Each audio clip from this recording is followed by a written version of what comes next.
What is going on, everyone, and welcome into Expected Bets for your go-to podcast for all things hockey betting. I am Gator Betting, joined by my two co-hosts today. We got Franco the Banker and Gretzky Betskis. We are continuing with the Metropolitan Division today, our third team, and that is the New Jersey Devils. Should be a very interesting team that I'm sure going to have some contentious takes about. But we're going to start with their last season recap. 91 points, third in the Metropolitan Division, lost in the first round to Carolina. Just an absolute beatdown, if we're being honest, in that first round. 4-1. Didn't really stand a chance at all, especially with the injuries that they suffered. But they do make two moves in the offseason in terms of acquiring Connor Brown and Evgeny Dadonov. They did lose Hala, Dumoulin, Tatar, and Lazar. Betsky, we talked about is Evgeny Dadonov, the right piece to add. We almost put him in that family trio of Ovechkin being up here, and then you have Pavel Dorofeyev, Victor Olofsson, and who is Dadonov. Of the players who sit on in the circle on the power play, and that's where they get the majority of their goals. But obviously these guys are nowhere near Ovechkin, but it's a weird move. Right now Daily Faceoff has Dadonov on the fourth line, which just doesn't make any sort of sense to me. So maybe this is a guy that finds some chemistry with Dawson Mercer. I know the Devils would love to get Mercer kind of cooking again like he did his rookie season. Another player that kind of fits that mold, Sharon Govich, was a player that had a lot of success on the Devils, and now it's on the Flames. Actually, I think, is he on Chicago now? Gotta get all the rust brushed off still. Anyways, it's a weird fit. Maybe that's not the plan to have him playing fourth line minutes. Maybe the plan is second power play unit, trying to get some depth scoring going. But to me, the biggest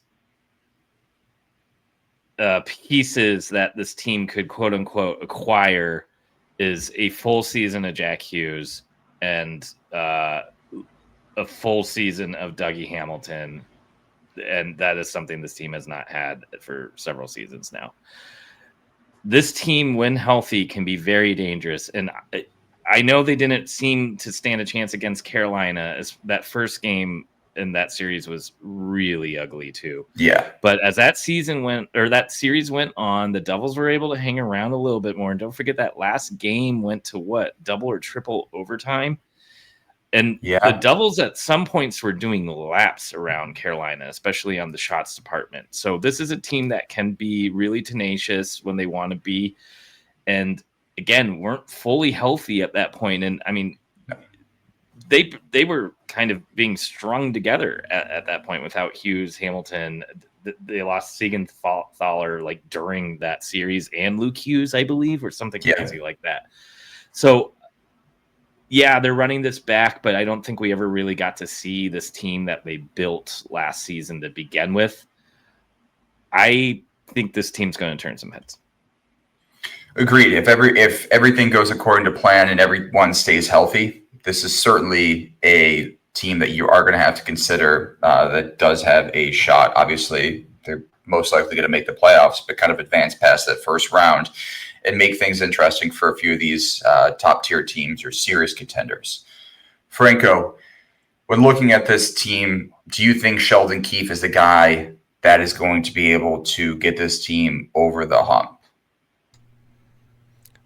I mean, that was always the question coming in last year, right? Like the thought was that he was going to be better than what they had, but at the same time, there's always been those questions, at least when he was in Toronto, of can he get over the hump, and that has not been proven to be anything but different than that. You know, he hasn't been able to do that. So again, you at least have the excuses from last year, like Betsy said. A lot of injuries. I mean, all of us were on Carolina to take that series with ease. We all had the the -1.5 for the series. So it was never going to be an ideal situation for Jersey going in that series.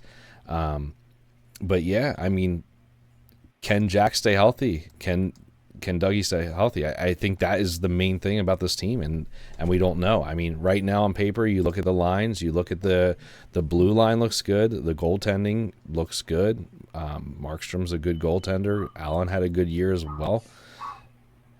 I mean, right now, as it stands, yes, this looks like a damn good team that should compete in the East, and especially with how weak we think this Metro division is, I don't see why they couldn't be at the top of this division. Yeah.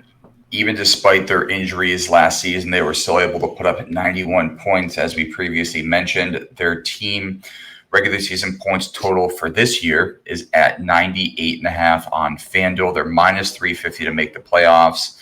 The division winner plus 380, which I think we would have to consider them in that conversation, despite Carolina being the heavy favorite at around plus 130. Betsky, we talked about this before the show, but I think the regular season points total is in play at 98.5, especially, as we said, if they just stay healthy. Absolutely. No, I think that's a great team total for the futures market. I think I was just saying that I'm not crazy about Carolina's team point total. And that means, somebody's got to be pushing for 100 points in this division, right? So I honestly think the Devils have the best shot here.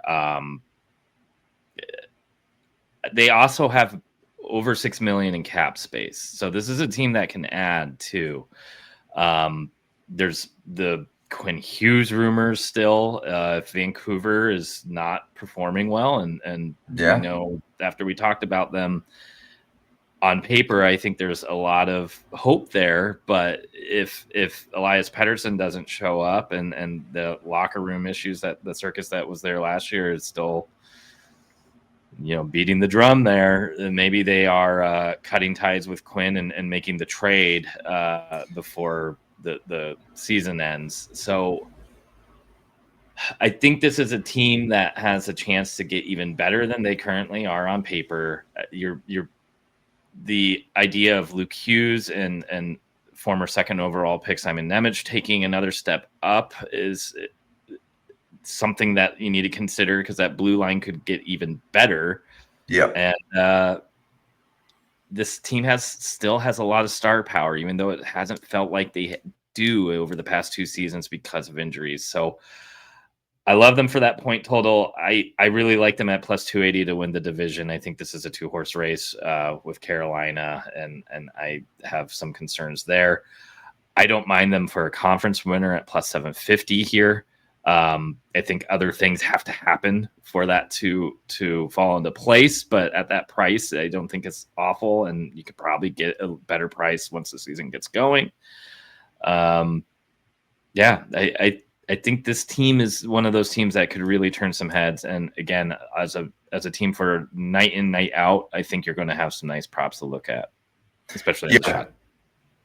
Even at plus 750 or plus 900 on FanDuel, that gives you a hedging opportunity if they do kind of get along into that second round, where you kind of look at the other teams and say, all right, are they one of the four teams? Or if you look at another matchup and you're like, Florida's heavily favored over someone that is kind of a 3-horse race, it gives you a lot of outs, which is all you're chasing for is in the future market. So I really don't mind the conference winner at 9-1.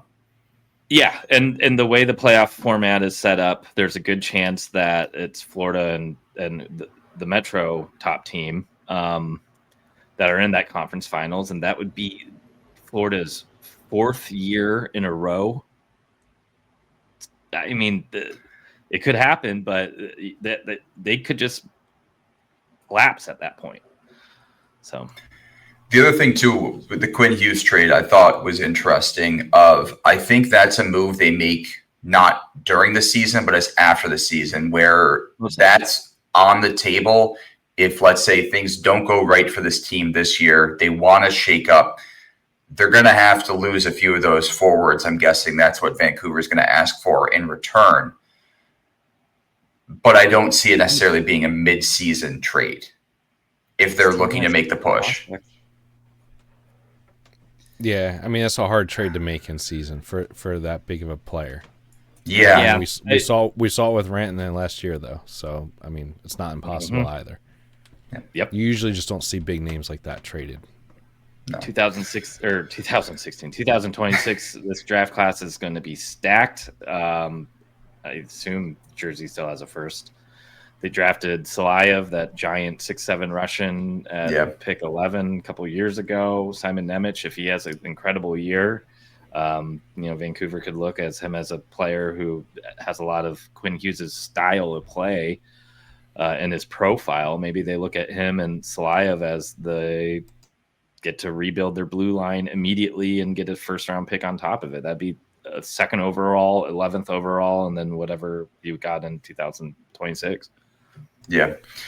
In terms of awards for this team, Nico Hischier was 4th in voting for the Selke last season. He's 8-1 to win that award. But again, Barkov's -105, -135 to win that award. And that's really a hard guy to bet against. I think Pavel Datsyuk, if I'm remembering this correctly, was the last player to win this award 3 times in a row. Barkov's won it the last 2 years. Bergeron's won it twice in a row.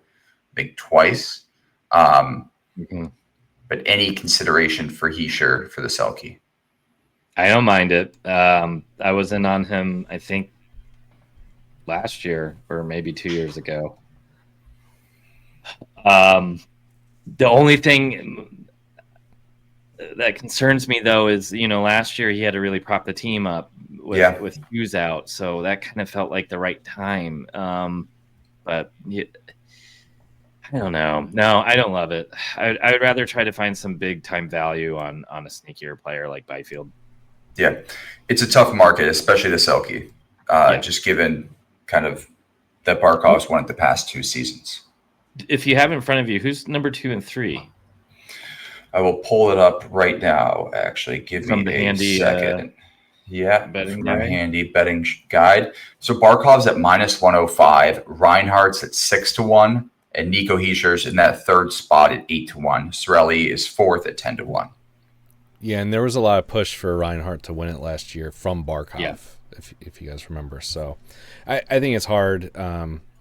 Hischier's dealt with his own injury issues. They haven't been as bad as Jack's has, but that's another kind of negative working against him. He hasn't played too many full seasons.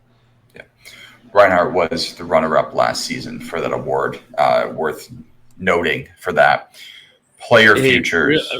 Sorry, go ahead. Quick, since we're on this topic, I would much rather take Nick Suzuki at +4,000 over Hischier. Yeah, and I'm sure we'll talk about that more. That's kind of interesting. Yeah, I like that price. Like if I'm going to get creative with this, and hedge, you might as well go big. Yeah.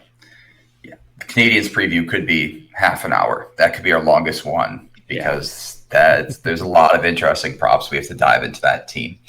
Getting kind of finishing this episode out with some player props. Regular season goals, Jack Hughes is listed at 33.5.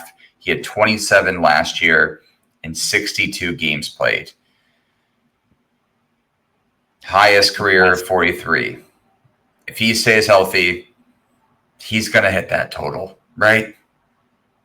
Yeah, I think last year Top Cheddar was on our jersey preview and got us all hyped to ladder his goals. But yeah, I like his. I don't mind trying for that ladder again too, up to the 40s.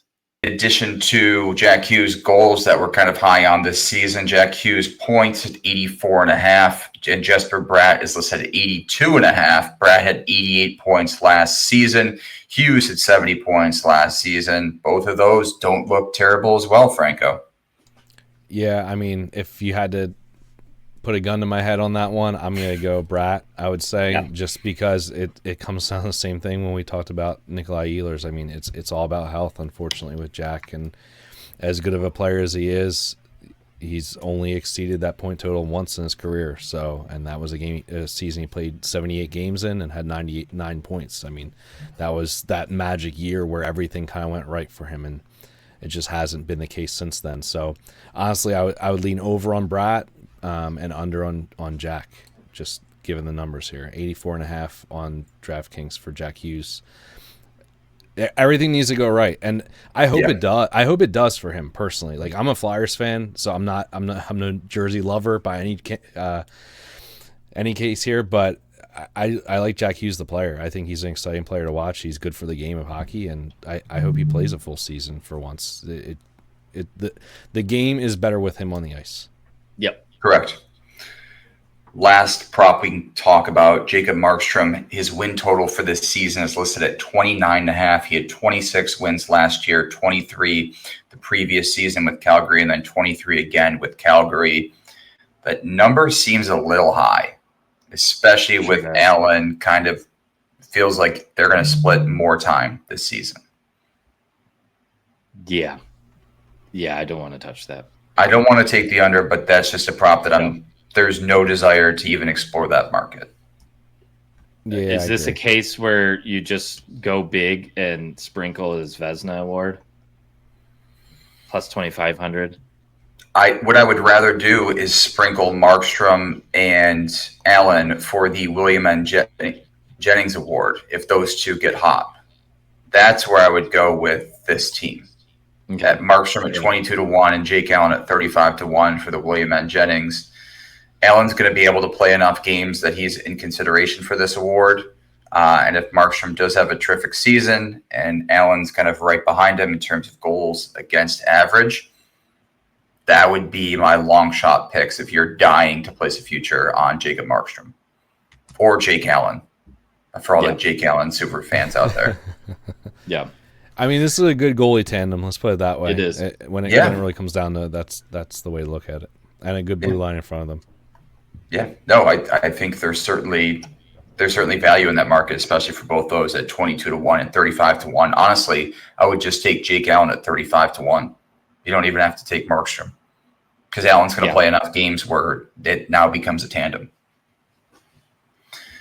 Any other player props? Looking through the Devils on our sheet, Jesper Bratt, we talked about Jack Hughes.